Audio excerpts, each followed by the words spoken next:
నాకు జ్వరం పోయింది, నాకు రోగం పోయింది, నా ఇబ్బంది పోయింది, నా సమస్య పోయింది, ఇగో నేను దీని నుంచి విడుదల పొందుకున్నానని చెప్పిన చాలామంది ఈరోజు లోకంలో ఉన్నారు.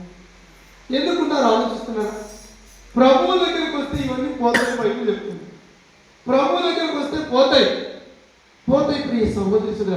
మరి పోయినప్పుడు మరలా వీళ్ళు ఎందుకు లోకంలోకి వెళ్ళి ఆలోచించండి. ప్రియ సహోదరి సుధర, ఈ మధ్యకాలంలో ఒక సహోదరుడు కలిసి చెప్తున్నాడు, అన్న ఒకప్పుడు నేను గొప్ప పరిచయం చేశాను. ఏ పరిచయం చేశాడా? గొప్ప పరిచయం చేశా. ఎక్కడికి వెళ్ళిన రక్షణ పొందిన కొత్తలో అక్కడ నా కొరకు చెప్పింది, నీ చర్చికి వెళ్తున్నాను, ఆయనను కరపత్రి తీసుకొచ్చి నాకు కరపత్రి చెప్తున్నాడు, బ్రదర్ చర్చికి వెళ్ళండి, చర్చి బంద్ చేయకండి, ప్రార్థన చాలా ప్రాముఖ్యం, దేవుడు అద్భుతాలు చేస్తాడు, అన్నిటికన్నా ముఖ్యంగా పనులు అని చెప్పాడు. కానీ ఈరోజు ఆడమే తెలుసా, రాగుతూ ఇంకా తిరుగుతున్నాడు. తన్ను తాను చంపుకోవడానికి పోయి రైల్వే ట్రాక్ మీద పోయాడు. దేవునికి మహాప్రభుల్లా 2 కాలం నుంచి ట్రైనింగ్, 2 కాలం. ఒకప్పుడు గొప్ప పరిచయం చేసిన వ్యక్తే ఈరోజు ఎలా ఉన్నాడు? ఎందుకు అలా జరుగుతుంది? సాతాను ఎవరిని విడిచిపెట్టాలి, ఎవరిని మృంగుదుమా అని.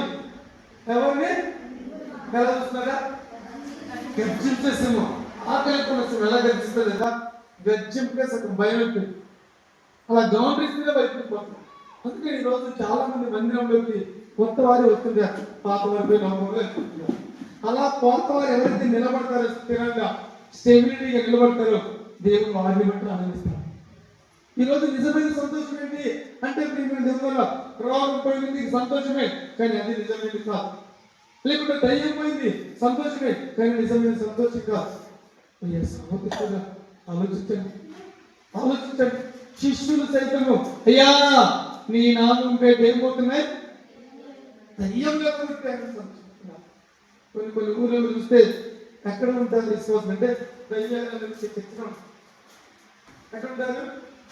దయ్యములు ఎల్లగొట్టే ఎందుకు నువ్వు వారికి ఎప్పుడు ఇదే భయం.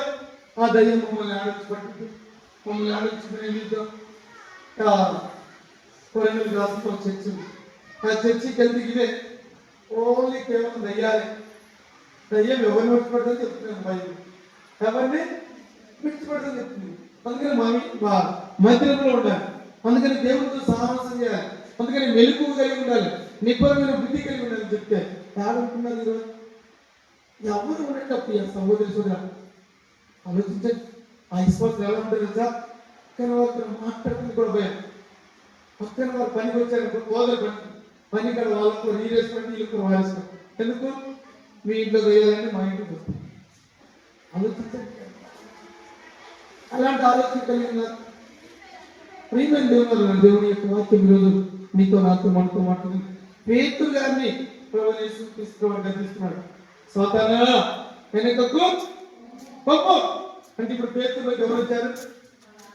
సాతాను వచ్చింది. సాతాను వచ్చింది. ప్రియ సహోదరి సోదర, మరి ఏం చేయాలి? అసలు ఎంతమంది సంతోషం అంటే ఆ రోజు అబ్రాహాం గారి నుంచి మొదలుకుంటే ప్రియమైన దేవుడు ఈరోజు నీ కాడికి నా కాడికి మన తరం అయిపోయినాక మరో తరానికి కూడా సాతాన్ని విడిచిపెట్టాలి. ఎవరిని విడిచిపెట్టదు. ఎవరిని తిరుగుతా ఉంది లోకమంతా. లోకమంతా తిరుగుతుంది. దాని పనే మనల్ని చెడగొట్టడమే, మనల్ని దేవుని సన్నిధికి ఏం చేయాలి? దూరం చేయటమే. మనల్ని దేవుని సన్నిధికి దూరం చేయటమే దాని పని. దాని పని ఏంటి ప్రియమైన దేవుని? మనం ప్రార్థించకుండా చేయటమే దాని పని. దాని పని ఏంటి?